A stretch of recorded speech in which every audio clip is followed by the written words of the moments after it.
En la mañana de hoy, en torno al estudio que venimos desarrollando del libro de Génesis y insistiendo en el hecho de que venimos en torno al desarrollo de la historia de la redención y viendo cómo a través de este desarrollo de la historia de la redención, la persona y obra de nuestro Señor Jesucristo está presente en todo momento, vamos a adentrarnos a la tercera división que encontramos en el libro. Debemos recordar algo que ya expresamos, y es que el libro de Génesis está dividido en 10 secciones, una introducción y después 10 secciones, que es encabezada con el término hebreo toledot, que significa estas son las generaciones o estos son los orígenes. El libro de Génesis entonces tiene una introducción y inicia 10 secciones que es introducida, encabezada por este término, estos son los orígenes, la palabra hebrea toledot. Y en este segundo toledot, en esta segunda parte que viene a ser la tercera después de la introducción, Moisés registra una vez más una genealogía, y digo una vez más una genealogía porque en la última enseñanza que tuvimos nos centramos en la exposición de la genealogía de Caín, la simiente de la serpiente. En esta mañana Moisés, guiado por el Santo Espíritu de Dios, al iniciar esta nueva sección, va a centrarse en la genealogía de Adán, de Set, podemos decir en la genealogía de la simiente de la mujer, y con la clara intención al entender estas dos genealogías unidas en el desarrollo de la exposición de la historia de la redención, entendiendo que debe haber una intención divina y del autor bíblico de hacer un contraste entre las dos genealogías. La genealogía de Caín y la genealogía de Set. Por favor, adentrémonos al texto que vamos a leer vamos a estudiar en esta mañana, y leamos Génesis capítulo 5, versículo 1 hasta el final, todo el capítulo 5 de Génesis. Este es el libro de las generaciones de Adán. El día en que creó Dios al hombre, a semejanza de Dios lo hizo. Varón y hembra los creó y los bendijo y llamó el nombre de ellos Adán el día en que fueron creados. Y vivió Adán 130 años y engendró un hijo a su semejanza conforme a su imagen y llamó su nombre Set. Y fueron los días de Adán después de que engendró a Set 800 años y engendró hijos e hijas. Y fueron todos los días que vivió Adán 930 años y murió. Vivió Set 105 años y engendró a Enos. Y vivió Set después de que engendró a Enos 807 años y engendró hijos e hijas. Y fueron todos los días de Set 912 años y murió. Vivió Enos 90 años y engendró a Cainán. Y vivió Enos después de que engendró a Cainán 815 años y engendró hijos e hijas. Y fueron todos los días de Enos 905 años y murió. Vivió Cainán 70 años y engendró a Mahalael. Y vivió Cainán después de que engendró a Mahalael 840 años y engendró hijos e hijas. Y fueron todos los días de Cainán 910 años y murió. Vivió Mahalael 65 años y engendró a Yared. Y vivió Mahalael después de que engendró a Yared 830 años y engendró hijos e hijas. Y fueron todos los días de Mahalael 895 años y murió. Vivió Yared 172 años y engendró a Enod. Y vivió Yared después de que engendró a Enod 800 años y engendró hijos e hijas. Y fueron todos los días de Yared 972 años y murió.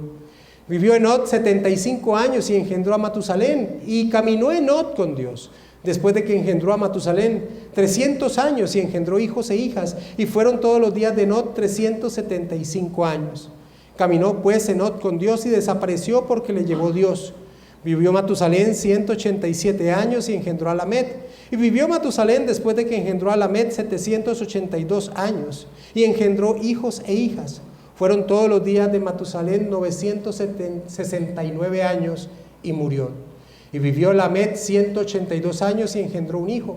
Y llamó su nombre Noé, diciendo: Este nos aliviará de nuestras obras y del trabajo de nuestras manos a causa de la tierra que Jehová maldijo. Y vivió Lamed después de que engendró a Noé 595 años y engendró hijos e hijas. Y fueron todos los días de Lamed 777 años y murió. Y siendo Noé de 500 años engendró a Sem, a Can y a Jafet.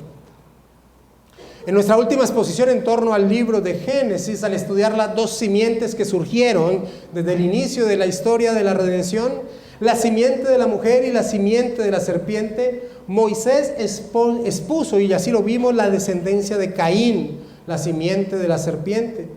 Y vimos que la intención que tenía Moisés era vincular a esa simiente de la serpiente con los enemigos del pueblo israelita que vagaba por el desierto hacia la tierra prometida, y vincular a Israel con la simiente de la mujer. Y esto con la intención, como vimos, de que ellos pudiesen llegar a entender por qué habían sido sus sufrimientos, por qué podían llegar a estar sufriendo ahora de esa enemistad de esos pueblos y lo que llegarían a enfrentar.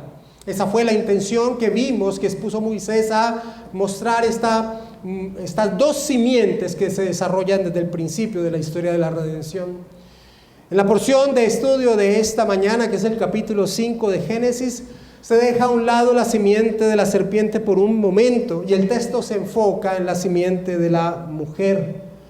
Miraremos primero qué nos enseña el texto en torno a la historia de la redención, para después mirar qué debía enseñar, qué debía traer ese texto a ese pueblo que vagaba por el desierto hacia la tierra prometida, y ver cómo todo se enfocaba en torno a la persona y obra de nuestro Señor Jesucristo, para terminar con las implicaciones que tiene este texto, esta historia de Génesis capítulo 5 en torno a la vida de la iglesia.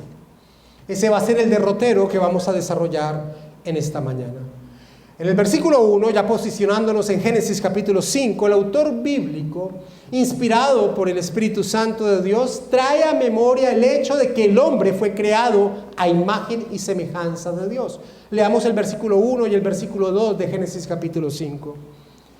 Este es el libro de las generaciones de Adán. El día en que creó Dios al hombre, a semejanza de Dios lo hizo. Varón y hembra los creó y los bendijo y llamó el nombre de ellos Adán, el día en que fueron creados. ¿Qué significa que el hombre haya sido creado a imagen y semejanza de Dios? Una respuesta corta a ese cuestionamiento, a esa pregunta, es que el hombre debe o debía exponer a Dios. Debía hacer visible al Dios invisible en cada lugar de la creación. Y esto es ilustrado con lo que sucedió tiempo después, cuando los reyes humanos, en la extensión de sus reinos, colocaban en diferentes partes una estatua con su imagen.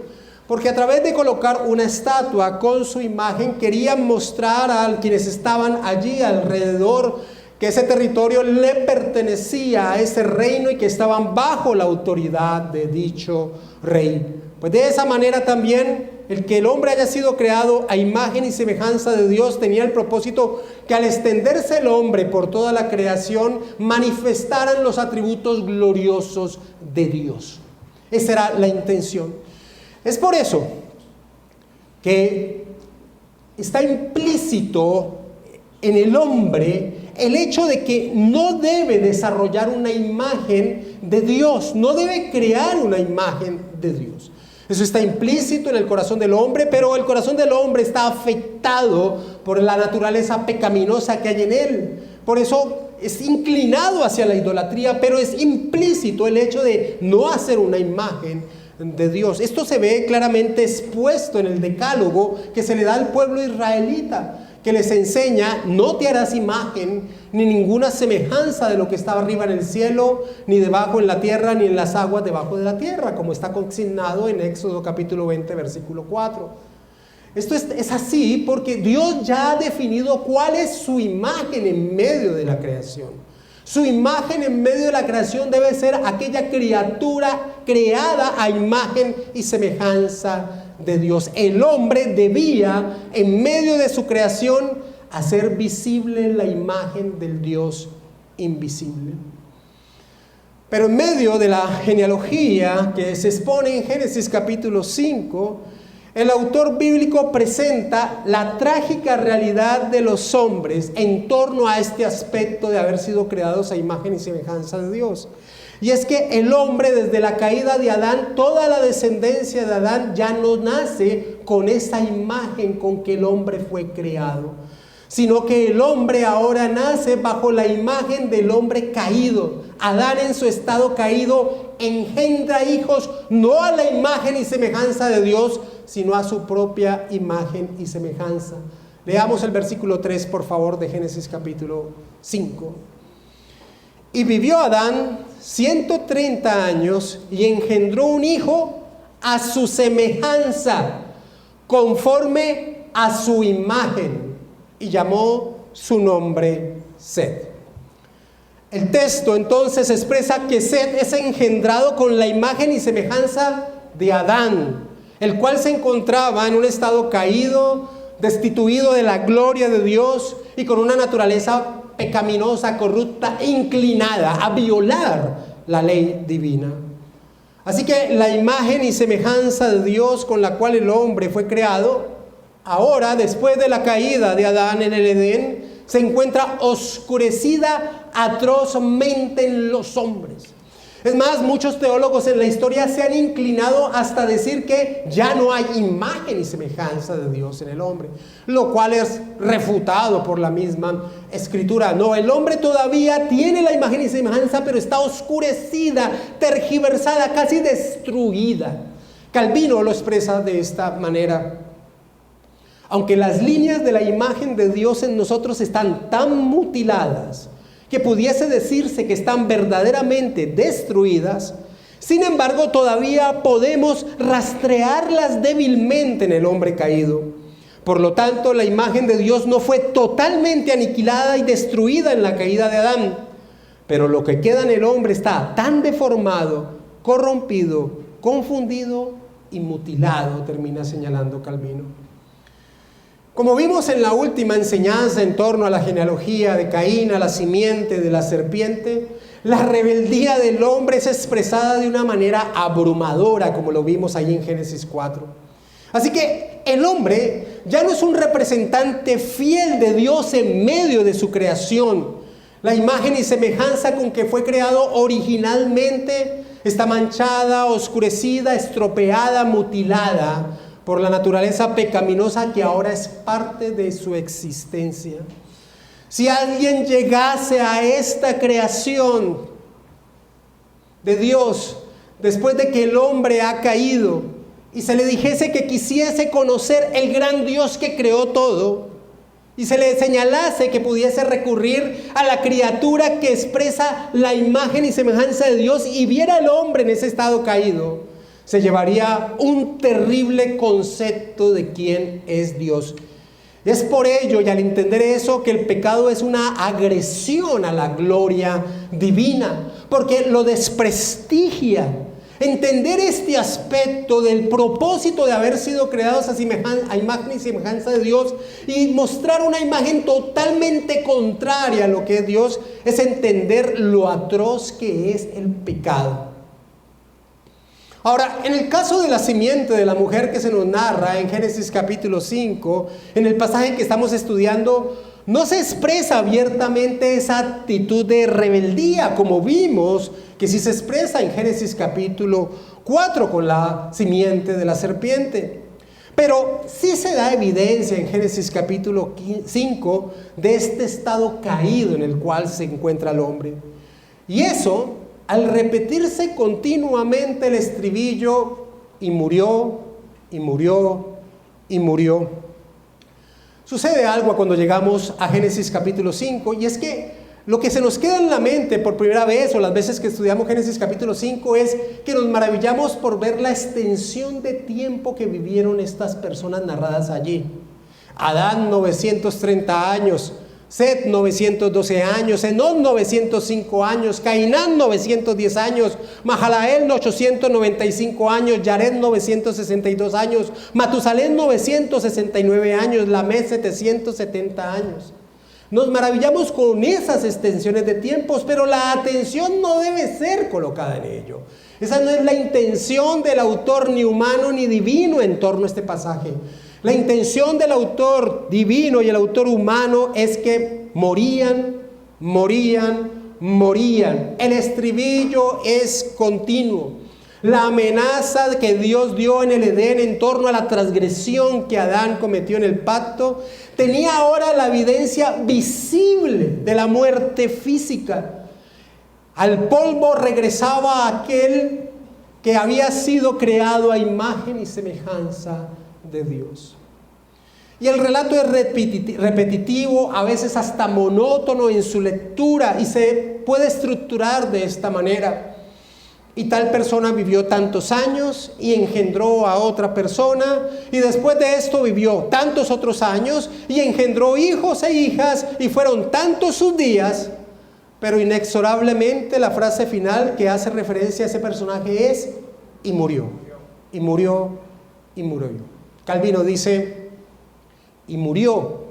Esta cláusula que registra la muerte de cada patriarca no es en absoluto superflua, porque nos advierte que la muerte no fue en vano denunciada contra los hombres, y que ahora estamos expuestos a la maldición a la que el hombre fue condenado, a menos que obtengamos la liberación en otra parte. Mientras tanto, debemos reflexionar sobre nuestra lamentable condición, a saber, que habiendo sido destruida la imagen de Dios, o al menos borrada en nosotros, apenas conservamos la débil sombra de una vida de la que nos apresuramos a morir.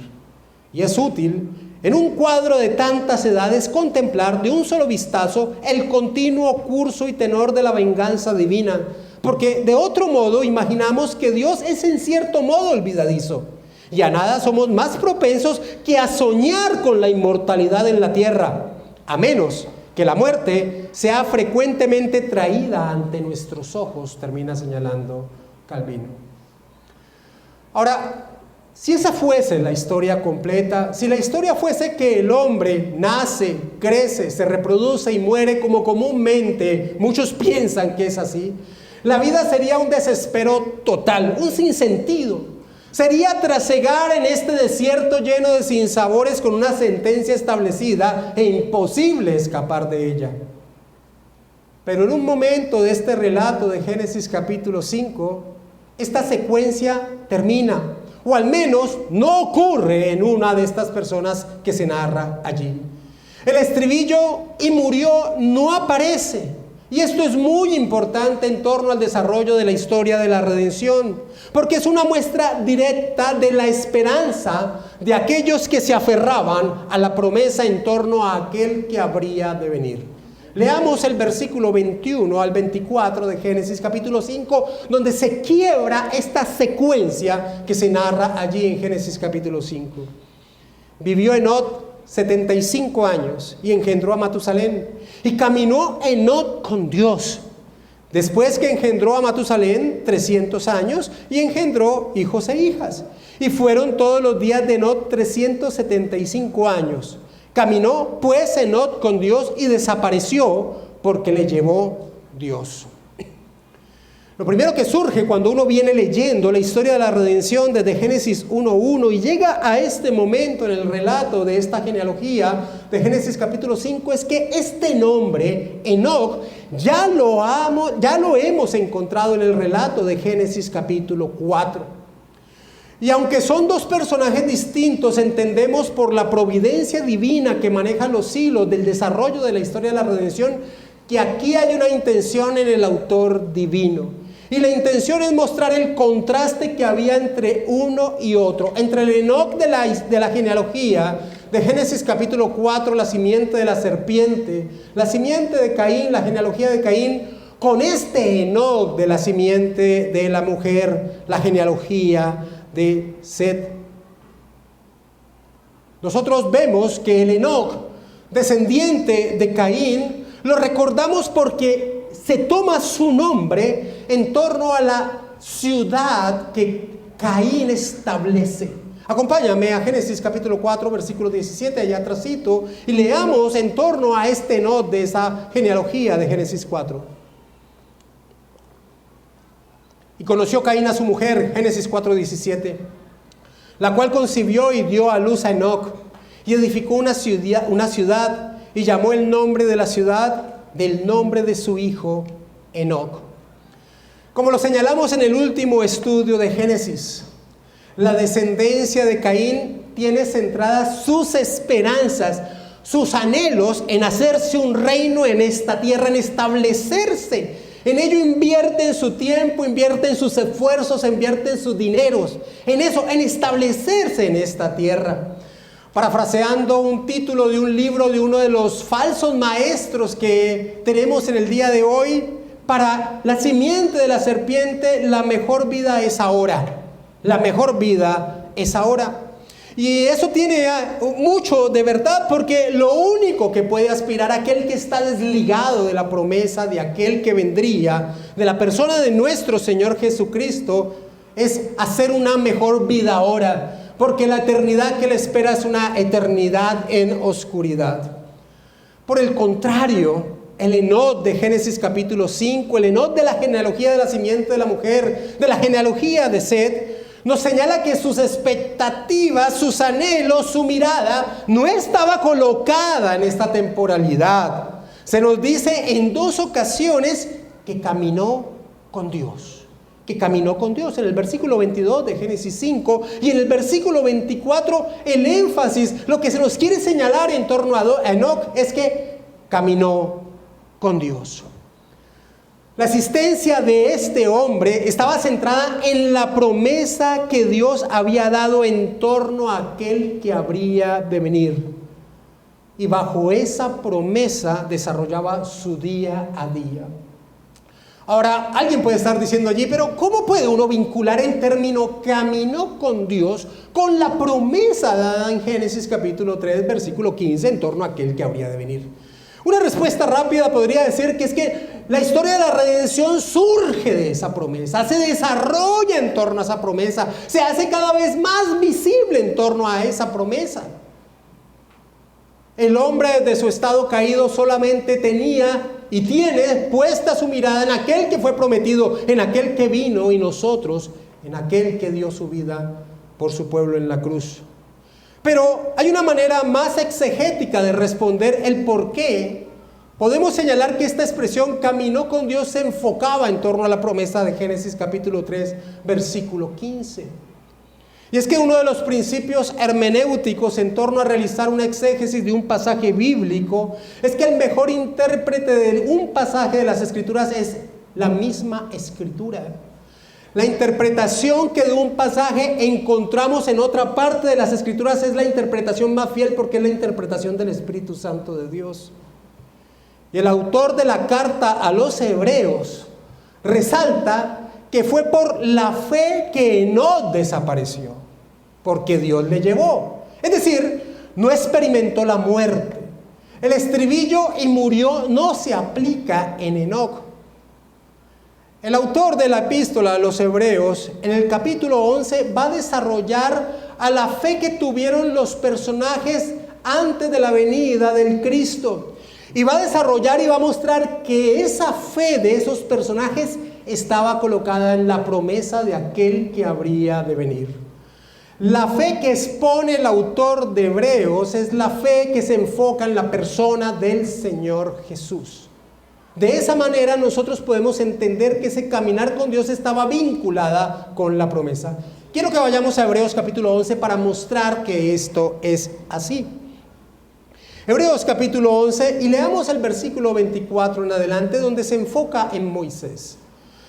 Por la fe, Moisés, hecho ya grande, rehusó llamarse hijo de la hija de Faraón, escogiendo antes ser maltratado con el pueblo de Dios que gozar de los deleites temporales de pecado, teniendo por mayores riquezas el vituperio de Cristo que los tesoros de los egipcios, porque tenía puesta la mirada en el galardón. ¿Cómo puede decirse que Moisés tenía puesta su fe en Cristo si esto fue mucho antes de la venida de nuestro Señor?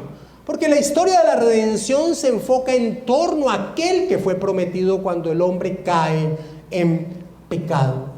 Es la fe que se desarrolla en dicha promesa para aquellos creyentes antes de la venida del Señor, donde ellos depositaron la confianza en aquel que habría de venir. Ahora, esto se hace claramente evidente, que la fe que se desarrolla en el capítulo 11 de Hebreos se enfoca en aquel que habría de venir, en la persona del Señor Jesucristo, por la conclusión a la que llega el autor de Hebreos, la intención que tuvo al desarrollar toda esta lista de personajes del Antiguo Testamento que aparece en Hebreos 11. Vayamos a Hebreos capítulo 12 y miremos lo que dice en el versículo 1 de cuál era su intención. Recuerda que la Biblia no fue escrita con capítulos y versículos, así que si tú vienes leyendo esa lista y ese énfasis en torno a la fe, vas a entender con la conclusión en la que llega el autor de Hebreos de que esa fe estaba enfocada en la promesa de aquel que habría de venir. Versículo 12 de Hebreos, capítulo 12 de Hebreos, versículo 1. Por tanto, es como conclusivo, por tanto, nosotros también, teniendo en derredor nuestro tan grande nube de testigos, despojémonos de todo el peso y del pecado que nos asedia y corramos con paciencia la carrera que tenemos por delante, puestos los ojos en Jesús, el autor y consumador de la fe, el cual por el gozo puesto delante de él sufrió la cruz, menospreciando el oprobio, y se sentó a la diestra del trono de Dios. Así que es por el relato que nos da el autor de la epístola a los hebreos que entendemos que este caminar con Dios de Enoc se debe a que colocó su esperanza, su vida en torno a aquel que habría de venir, la promesa de Génesis capítulo 3 versículo 15. Entendiendo esto, leamos lo que el autor de Hebreos dice en torno a Enoc en el versículo 5 de Hebreos capítulo 11. Por la fe, y entendemos a qué fe está expresándose allí el autor de Hebreos, por la fe Enoc fue transpuesto para no ver muerte y no fue hallado, porque lo transpuso Dios. Y antes que fuese transpuesto, tuvo testimonio de haber agradado a Dios. Y lo maravilloso es que el texto nos indica cuál fue el testimonio que tuvo Enoc de haber agradado a Dios. Porque no es sino leer el versículo siguiente, el versículo 6. Pero sin fe es imposible agradar a Dios. Así que el agradar a Dios de parte de Enoc en torno a Dios era porque había depositado su confianza en la promesa de que había sido dado en Génesis capítulo 3 versículo 15. Entendiendo esto, entendiendo en qué sentido Enoc caminó con Dios, sobre qué se basó su relación con Dios, podemos ahora afirmar que ese caminar con Dios también señala una distinción en la vida de Enoc con todos aquellos que impíamente vivían a su alrededor. En una generación muy desligada de Dios, como vimos cuando estudiamos Génesis capítulo 4, una generación rebelde en contra de Dios, este caminar con Dios de parte de Enoc mostraba una distinción, hacía una distinción con ese pueblo. Así que, aunque Enoc del capítulo 5 de Génesis tiene el mismo nombre del Enoc de la descendencia de Caín, podemos señalar que sus objetivos en esta vida, sus esfuerzos, eran diametralmente distintos. El Enoc de la descendencia de Set tenía objetivos, parámetros de vida, metas totalmente distintos al Enoc de la vida, de la genealogía de Génesis 4. En el de Génesis 4, era hacerse un reino en esta tierra, era establecerse. El otro, y por eso el nombre de la ciudad que Caín coloca en esa expresión, querían establecerse en esta tierra. El otro, el Enoc de Génesis capítulo 5, era anhelar una patria mejor, una celestial, así como lo narra en Hebreos capítulo 11, buscaba una patria mejor, una celestial. Veía la condición presente del hombre como lo que es un peregrinaje. La muerte, así como señalaba Calvino, saca del sueño al hombre pensando que va a permanecer aquí. Enoc buscaba una patria celestial, como lo expresa el autor de Hebreos en el capítulo 11. Ese caminar con Dios le permitía a Enoc recuperar en algo esa imagen que debía reflejar a los demás. Esa imagen que el pecado tergiversa. Esa imagen de Dios con que el hombre fue creada. Ese caminar con Dios permitía a Enoc en algo mostrar el glorioso Dios a quien estaba unido. Por eso hacía una distinción con los demás a su alrededor. Y en su providencia, Dios le llevó. Le dio el privilegio de no pasar por la experiencia de la muerte. Desapareció. Y esto en el desarrollo de la historia de la redención llenaba de esperanza a aquellos que se habían aferrado a la promesa de aquel que habría de venir.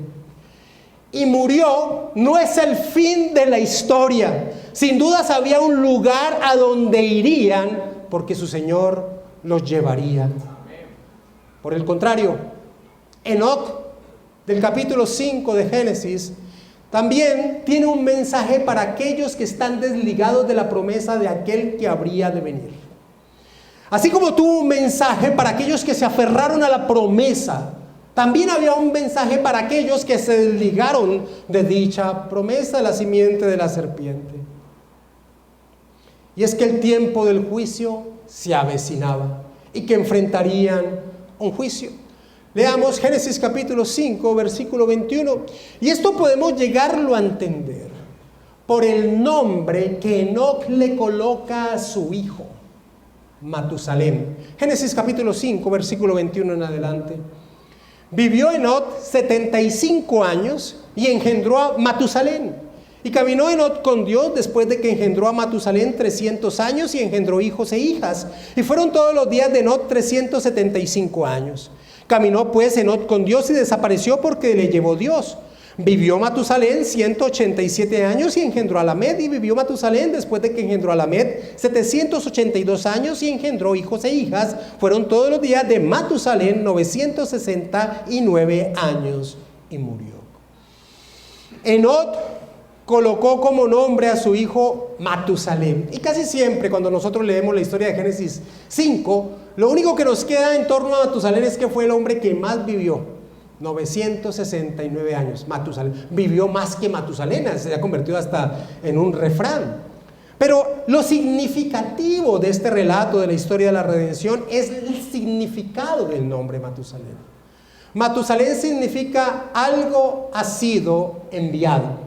Eso es lo que significa Matusalén, algo ha sido enviado.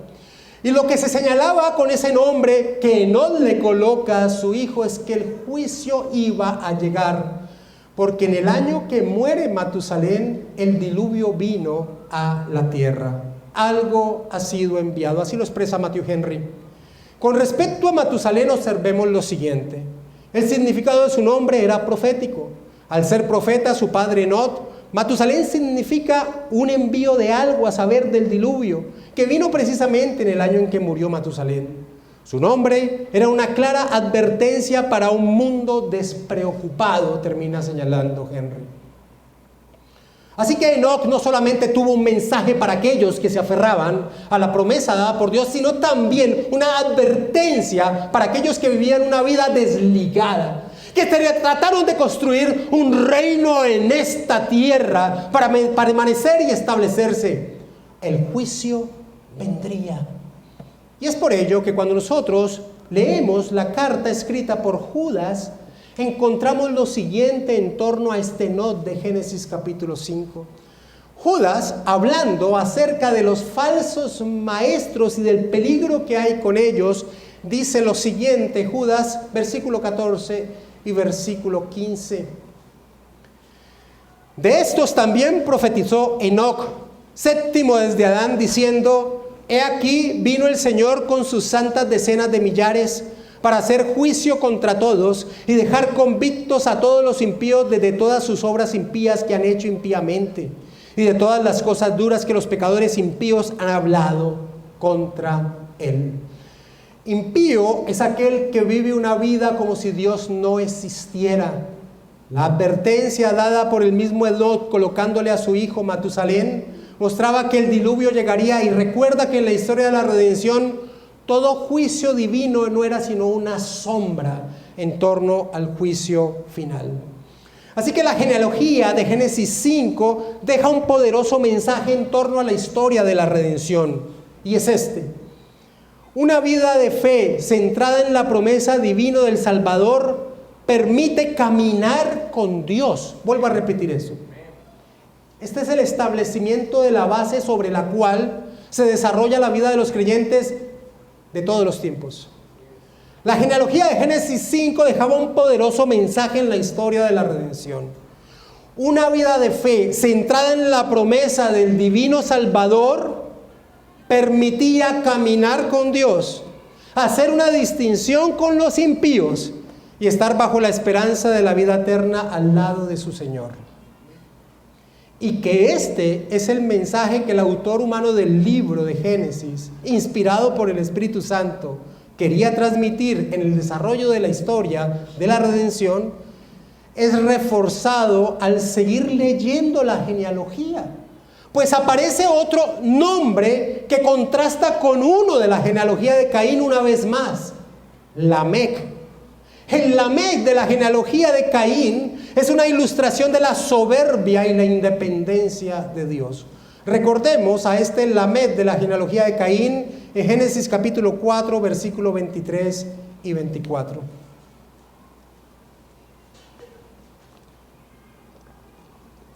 Y dijo Lamec a sus mujeres: Ada y Sila, oíd mi voz, mujeres de Lamec, escuchad mi dicho, que un varón mataré por mi herida y a un joven por mi golpe. Si 7 veces será vengado Caín, Lamec en verdad 70 veces 7 lo será. Este hombre de la genealogía de Génesis 4, como lo estudiamos hace 15 días, es una expresión de la rebeldía contra Dios. Un polígamo, un blasfemo, un vengativo, un autosuficiente, un autónomo, es decir, creaba sus propias leyes.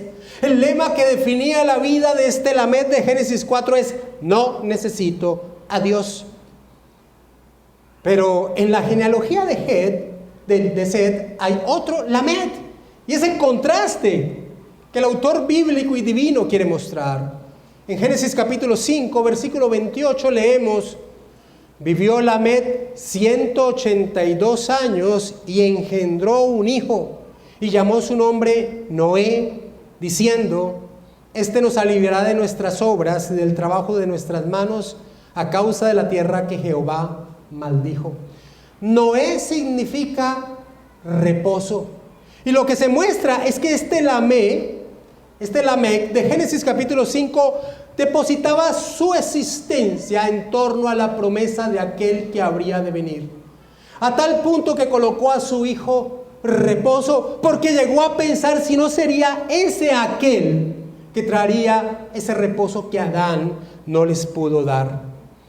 Así que la historia de la redención hasta este momento señalaba que ante la evidencia del juicio divino por la muerte de los hombres, todavía había esperanza, depositando la fe en aquel que fue prometido. Esa es la enseñanza de la historia de la redención de Génesis capítulo 5.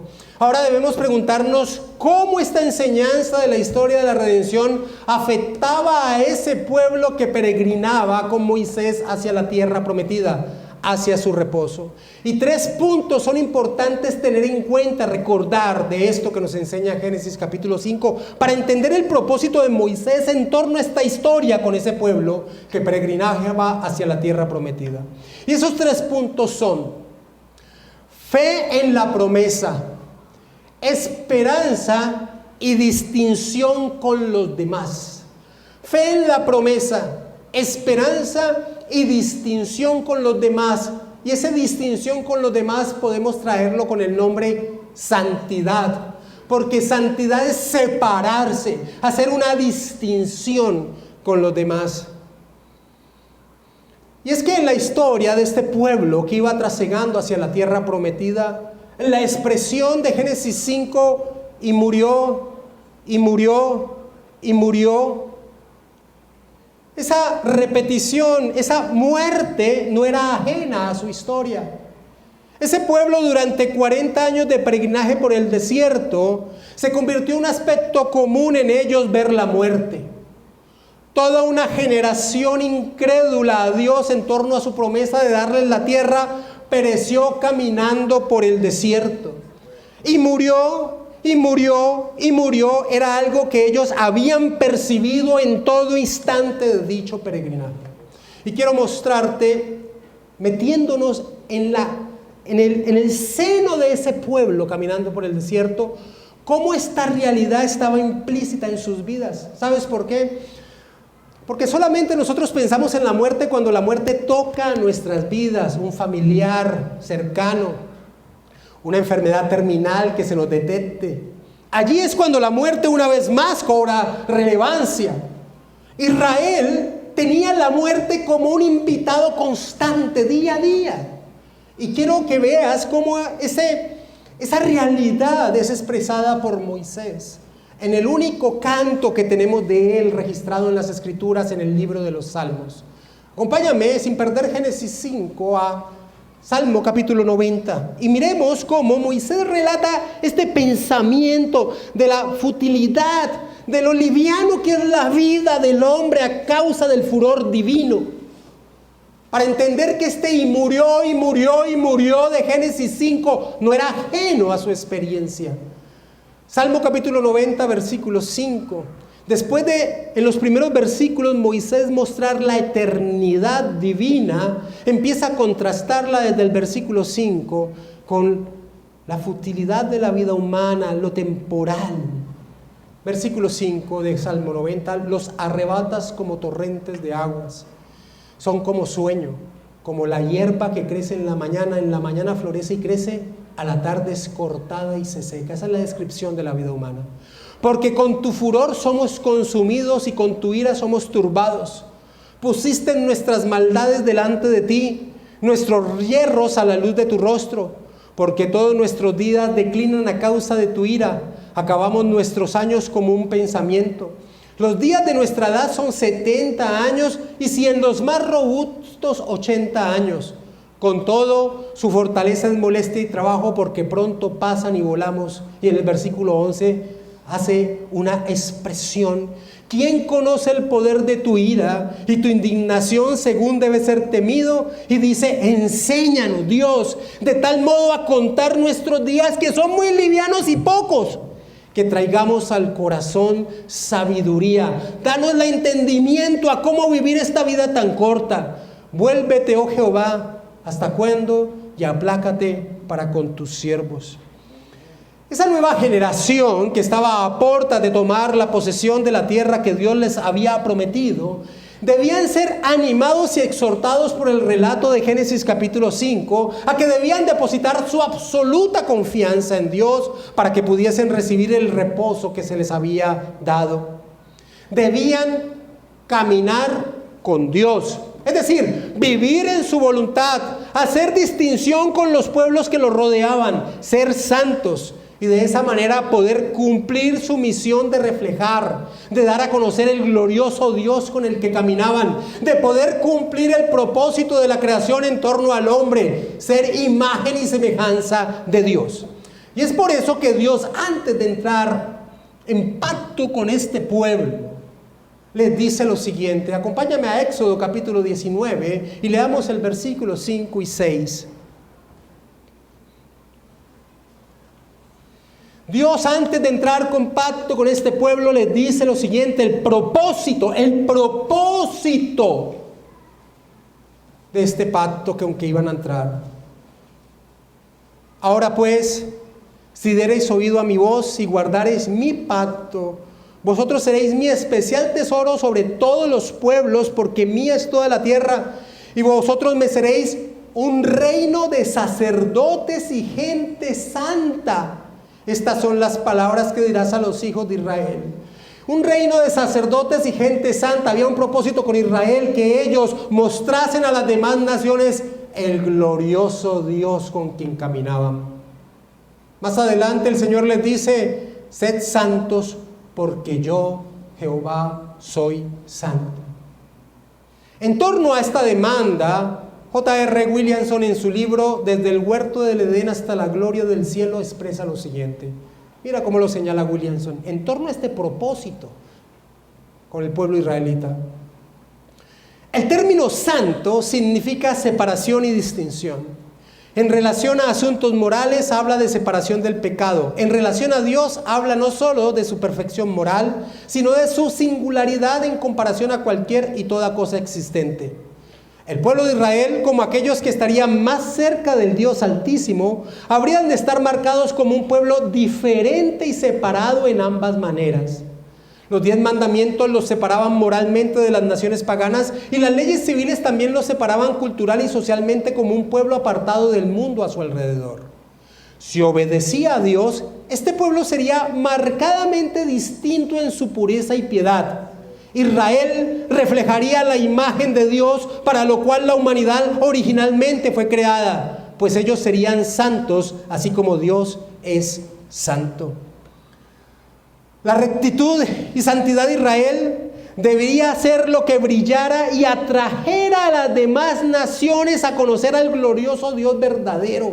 Ellos debían ser como una luz en medio de la oscuridad, de esa oscuridad de las demás naciones que deberían ser impactadas por este pueblo tan diferente.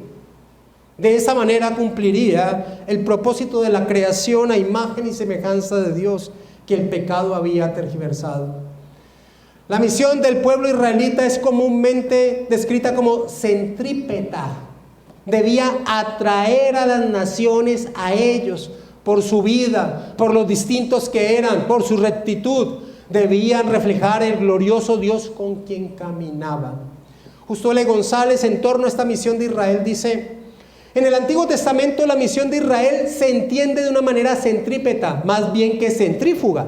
No se trata de que Israel vaya por todas las naciones del mundo predicando el mensaje de salvación, sino que se trataba más bien de que todas las naciones del mundo encuentren en Israel su salvación. Pero para que Israel pudiese cumplir esto, debían aprender del relato de Génesis 5, de centrarse primero que todo en la promesa divina, en la promesa divina. Debían basar su existencia en dicha promesa, en torno a aquel que habría de venir, lo cual les permitiría, bajo esa base, caminar con Dios, siguiendo sus preceptos, aún en torno al pacto que con ellos en el Sinaí se había establecido, y aún en su incapacidad de cumplir la ley. Dios les había provisto el sistema sacrificial que hacía que su mirada, al ser consciente de su naturaleza pecaminosa, se fijara en el sacrificio perfecto que aquel que habría de venir realizaría. Y en base a dicha fe, sus pecados serían pasados por alto y podrían seguir caminando guiados por Dios. Pero todos conocemos la historia. Su mirada se quitó de la promesa y se fijó en los deleites temporales, en hacerse una gloria en esta tierra. Se llegaron a parecer a la genealogía de las serpientes de Génesis 4 y no a la genealogía de Génesis 5. Y en vez de que Israel reflejara al glorioso Dios ante las demás naciones, fue Israel quien fue atraído hacia las naciones paganas, hacia sus riquezas, hacia sus objetivos, y quiso ser como ellas. Quiso las riquezas terrenas, hacerse un nombre en esta tierra. Y quiero mostrar esto que sucedió con Israel, mirando el pináculo de la historia del pueblo israelita, la edad de oro del pueblo israelita, el reinado de Salomón. No pierdas Génesis 5 y acompáñame a Primera de Reyes, capítulo 10, por favor. Miremos el pináculo de la historia del pueblo de Israel. Primera de Reyes, capítulo 10, versículo 16. Hizo también el rey Salomón 200 escudos grandes de oro batido. 600 siclos de oro gastó en cada escudo. Asimismo, hizo 300 escudos de oro batido, en cada uno de los cuales gastó 3 libras de oro, y el rey lo puso en la casa del bosque del Líbano. Hizo también el rey un gran trono de marfil, el cual cubrió de oro purísimo. 6 gradas tenía el trono, y la parte alta era redonda por el respaldo, y a uno y otro lado tenía brazos cerca del asiento, junto a los cuales estaban colocados 2 leones. Estaba también 2 leones puestos allí sobre las 6 gradas de un lado y de otro. En ningún otro reino se había hecho trono semejante. Y todos los vasos de beber del rey Salomón eran de oro. Y asimismo toda la vajilla de la casa del bosque del Líbano era de oro fino, nada de plata. Porque en tiempo de Salomón no era apreciada. Porque el rey tenía en el mar una flota de naves de Tarsis con la flota de Irán. Una vez cada 3 años venía la flota de Tarsis y traía oro, plata, marfil, monos y pavos reales. Así excedía el rey Salomón a todos los reyes de la tierra en riquezas y en sabiduría. Toda la tierra procuraba ver la cara de Salomón para oír la sabiduría que Dios había puesto en su corazón. Y todos le llevaban cada año sus presentes, alhajas de oro y de plata, vestidos, armas, especias aromáticas, caballos y mulos. Y juntó Salomón carros y gente de a caballo, y tenía 1,400 carros y 12,000 jinetes, los cuales puso en las ciudades de los carros y con el rey en Jerusalén. E hizo el rey que en Jerusalén la plata llegara a ser como piedras y los cedros como cabrahigos de la cefala en abundancia. Y traían de Egipto caballos y lienzos a Salomón, porque la compañía de los mercaderes del rey compraba caballos y lienzos. Y venía y salía de Egipto el carro por 600 piezas de plata y el caballo por 150. Y así los adquirían por mano de ellos todos los reyes de los heteos y de Siria. Y mira lo que dice en los primeros versículos del capítulo 11. Porque el rey Salomón amó, además de la hija de Faraón, a muchas mujeres extrañas, a las de Moab, a las de Amón, a las de Edom, a las de Sidón, a las heteas, gente de las cuales Jehová había dicho a los hijos de Israel: no llegarás a ellas, ni ellas se llegarán a vosotros, porque ciertamente harán inclinar vuestros corazones tras sus dioses. A estas pues se juntó Salomón con amor, y tuvo 700 mujeres reinas y 300 concubinas, y sus mujeres desviaron su corazón. Esta es la descripción de un reino que a los ojos del hombre es impactante. Pero mira cuáles eran las demandas que Dios había dado en torno a colocar un rey en medio de ellos. Deuteronomio capítulo 17, versículo 14. Mira el contraste de lo que aconteció con Israel a lo que Dios les había demandado en torno a un rey en medio de ellos. Deuteronomio capítulo 17, versículo 14. Cuando hayas entrado en la tierra que Jehová tu Dios te da y tomes posesión de ella y la habites y digas: pondré un rey sobre mí, como todas las naciones que están a mis alrededores, ciertamente pondrás por rey sobre ti al que Jehová tu Dios escogiere. De entre tus hermanos pondrás rey sobre ti, no podrás poner sobre ti a hombre extranjero que no sea tu hermano. Pero él no aumentará para sí caballos, ni hará volver al pueblo a Egipto con el fin de aumentar caballos, porque Jehová os ha dicho: no volváis nunca por este camino. Ni tomará para sí muchas mujeres, para que su corazón no se desvíe. Ni plata ni oro amontonará para sí en abundancia. Y cuando se siente sobre el trono de su reino, entonces escribirá para sí un libro, una copia de esta ley, del original que está al cuidado de los sacerdotes levitas, y lo tendrá consigo y leerá en él todos los días de su vida, para que aprenda a temer a Jehová su Dios, para guardar todas las palabras de esta ley y estos estatutos, para ponerlos por obra, para que no se eleve su corazón sobre sus hermanos, ni se aparte del mandamiento a diestra ni a siniestra, a fin de que prolongue sus días en su reino, él y sus hijos, en medio de Israel. Sin lugar a dudas, Israel se parecía y superó a los deseos de los reyes de la tierra. Israel fracasó en su papel de ser imagen de Dios y fue, al igual que Adán, exiliado del reposo divino. Dios, por medio del profeta Isaías, en un canto señaló este fracaso israelita. Escucha este canto que está en Isaías capítulo 5, el canto de la vid. Dice este canto así: lo que Dios señala es lo que sucedió con Israel. Ahora cantaré por mi amado el cantar de mi amado a su viña. Tenía mi amado una viña en una ladera fértil. La había cercado y despedregado y plantado de vides escogidas. Había edificado en medio de ella una torre, hecho también en ella un lagar, y esperaba que diese uvas, y dio uvas silvestres. Ahora pues, vecinos de Jerusalén y varones de Judá, juzgad ahora entre mí y mi viña. ¿Qué más se podía hacer a mi viña que yo no haya hecho en ella? ¿Cómo, esperando yo que diese uvas, ha dado uvas silvestres? Os mostraré pues ahora lo que haré yo a mi viña. Le quitaré su vallado y será consumida. Aportillaré su cerca y será hollada. Haré que quede desierta. No será podada ni cavada, y crecerán el cardo y los espinos.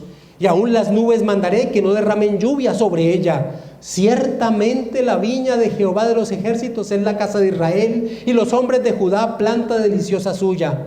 Esperaba juicio, es decir, una vida acorde a su voluntad, y aquí vileza, justicia, y aquí clamor.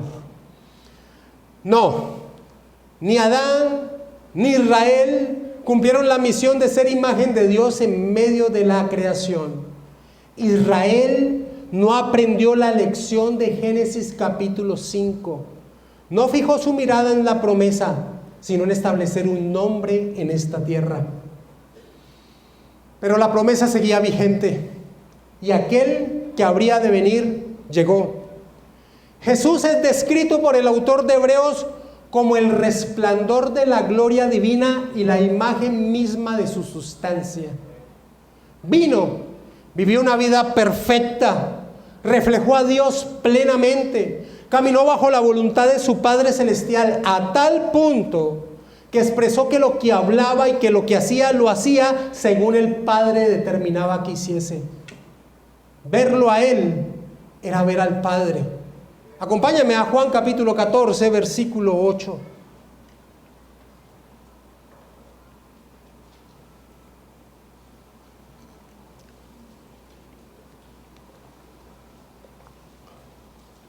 Felipe le dijo: Señor, muéstranos al Padre y nos basta.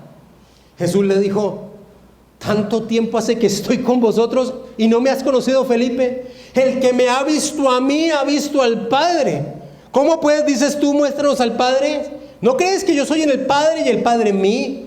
Las palabras que yo os hablo no las hablo por mi propia cuenta, sino que el Padre que mora en mí, Él hace las obras. Jesús cumplió el propósito de la creación en torno al hombre: ser imagen y semejanza de Dios. Antes de enfrentar su pasión, el Señor Jesucristo ora al Padre y le dice estas palabras, escúchalas: yo te he glorificado en la tierra, he acabado la obra que me disteis que hiciese. Ahora pues, Padre, glorifícame tú al lado tuyo con aquella gloria que tuve contigo antes que el mundo fuese. Esto está en Juan capítulo 17, versículo 4 y 5. Pero ¿sabes qué es lo más impresionante? Que en medio de esta oración hace una petición que nos recuerda la historia de Enoc y el lugar hacia donde el Señor le llevó. Versículo 24 de Juan capítulo 17.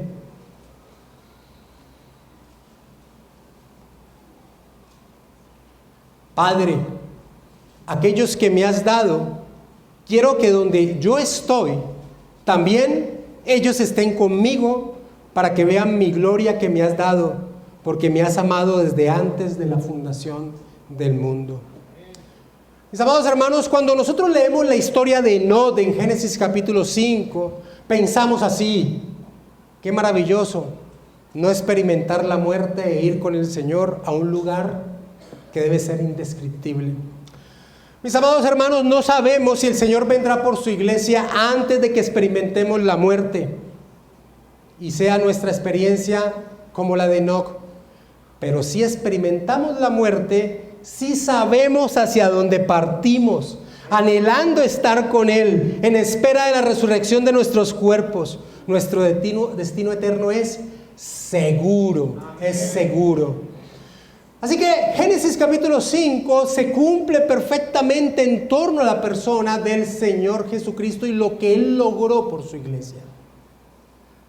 Pero amados hermanos, aquí viene la parte aplicativa para nosotros y exhortativa. La obra del Señor Jesucristo en favor de su iglesia no solo involucra nuestro destino eterno, sino nuestro presente. Pues quien está unido a Cristo debe ir recuperando esa imagen con la cual Dios creó al hombre y glorificarlo en la tierra con su vida y con sus actos. Mira lo que el apóstol Pablo dice en Romanos capítulo 8, versículo 28 y 29 en torno al propósito de nuestra salvación. Pablo dice: y sabemos que a los que aman a Dios todas las cosas les ayudan a bien. Esto es a los que conforme a su propósito son llamados. ¿Cuál es ese propósito? Versículo 29.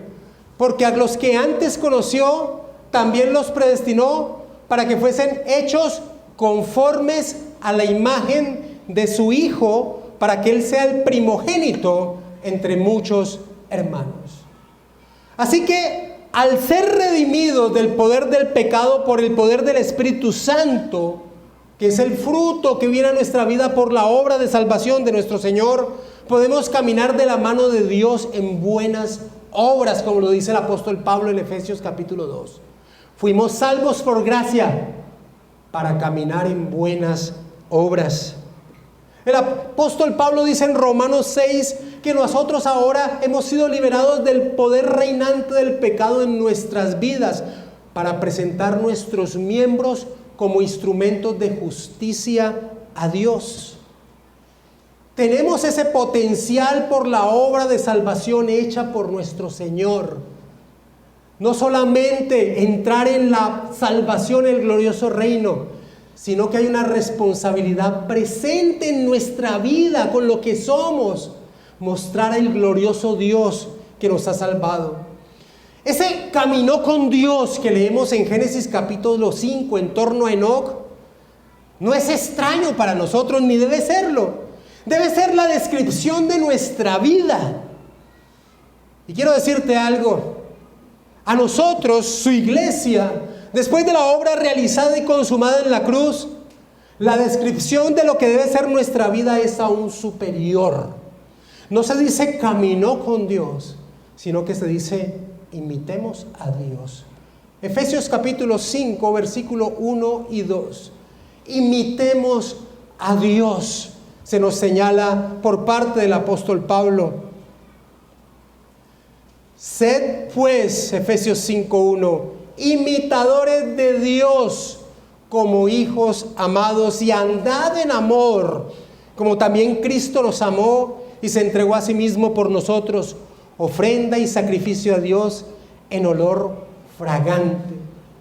Y así como la vida del Señor Jesucristo se presenta como una ofrenda que agradó a Dios, también el apóstol Pablo presenta nuestra vida como una ofrenda que puede ser agradable a Dios. Y eso es un privilegio maravilloso que tiene el cristiano, que nuestra vida sea algo agradable a Dios. El apóstol Pablo dice en Romanos capítulo 12, versículo 1 y 2, así que hermanos, os ruego por la misericordia de Dios que presentéis vuestros cuerpos en sacrificio vivo, santo, agradable a Dios, que es vuestro culto racional. Eso es un privilegio maravilloso. Nosotros poder ser agradables a Dios es algo maravilloso. Pero mis amados hermanos, hay una advertencia en torno a este privilegio, y es que al igual que Israel, se puede fallar en este propósito. Y se puede fallar por el mismo aspecto que sucedió con Israel: quitar su mirada en lo eterno, en la promesa, y bajarla en torno a reinos temporales, a hacerse un nombre.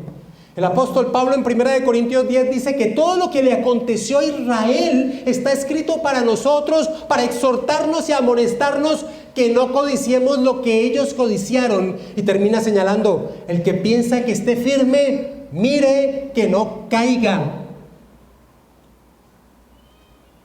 Si el cristiano, y esta es la aplicación de esta historia de la redención para nosotros en este momento, iglesia peregrinante, militante, amado hermano y hermana, si no hay una distinción en nuestra vida con los no creyentes, es porque nuestra mirada está colocada en este aspecto temporal que es muy cortico.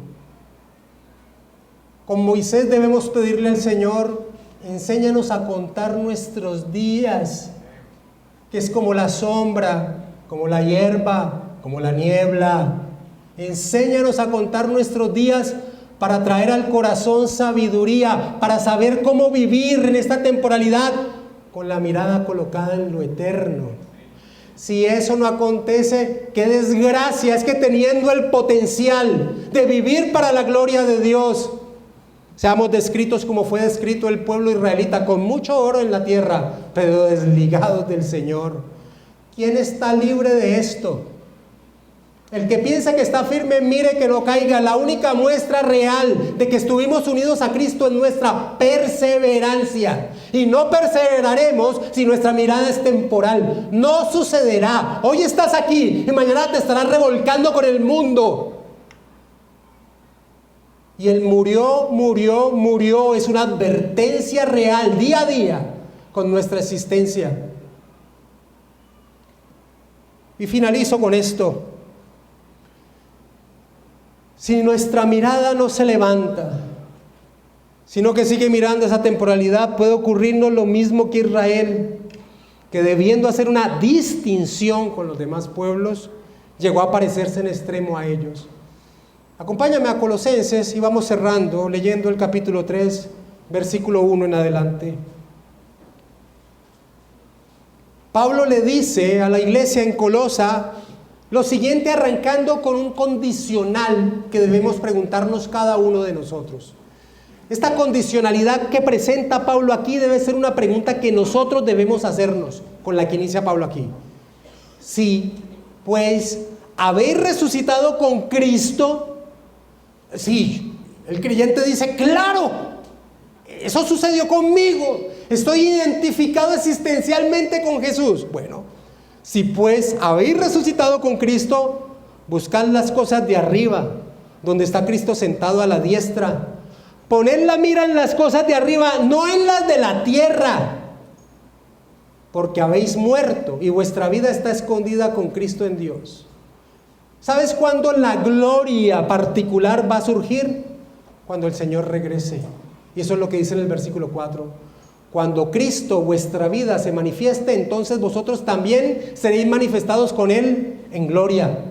Y Pablo exhorta: haced morir pues lo terrenal en vosotros, fornicación, impureza, pasiones desordenadas, malos deseos y avaricia, que es idolatría, cosas por las cuales la ira de Dios viene sobre los hijos de desobediencia, en las cuales vosotros también anduvisteis en otro tiempo cuando vivías en ellas. Pero ahora dejad también vosotros todas estas cosas: ira, enojo, malicia, blasfemia, palabras deshonestas de vuestra boca. No mintáis los unos a los otros, habiéndoos despojado del viejo hombre con sus hechos y revestidos del nuevo, el cual, conforme a la imagen del que lo creó, se va renovando hasta el conocimiento pleno, donde no hay ni griego ni judío, circuncisión ni incircuncisión, bárbaro ni escita, siervo ni libre, sino que Cristo es el todo y en todos.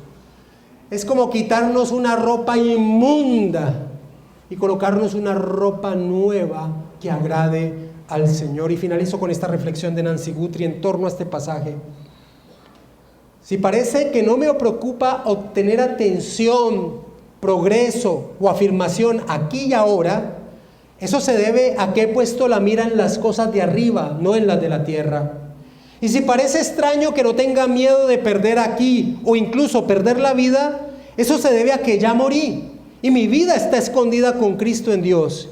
Y cuando Cristo, que es mi vida, aparezca, apareceré con Él en gloria.